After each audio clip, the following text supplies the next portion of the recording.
హెల్త్‌కి మంచిదైన పెసర్లతోని దోసను చేసుకుందాము. చాలా టేస్టీగా ఉంటుంది. వెయిట్ లాస్ వాళ్ళకి కూడా ఇది ఒక మంచి రెసిపీ. ఎలా చేసుకోవాలో చూపించేస్తాను.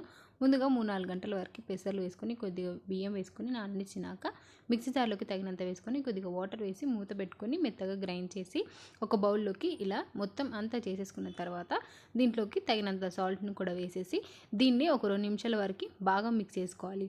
ఇలా మిక్స్ చేసి దీనికి ఇప్పుడు మూత పెట్టి ఓవర్ నైట్ మొత్తం సోక్ చేసుకోవాలి. మార్నింగ్ ఒకసారి మళ్ళీ మూత తీసి దీన్ని గరిటెతోని బాగా మిక్స్ చేసుకోవాలి.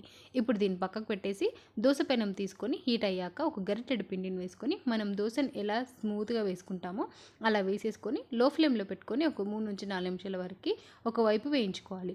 ఇలా బాగా వేగిన తర్వాత ఇప్పుడు అంచుల్ని కదిలించుకుంటూ ఒకవైపు నుంచి ఇంకో వైపుకి టర్న్ చేసుకొని మరో 2 నిమిషాల వరకు ఇంకో వైపు కూడా వేయించుకోవాలి.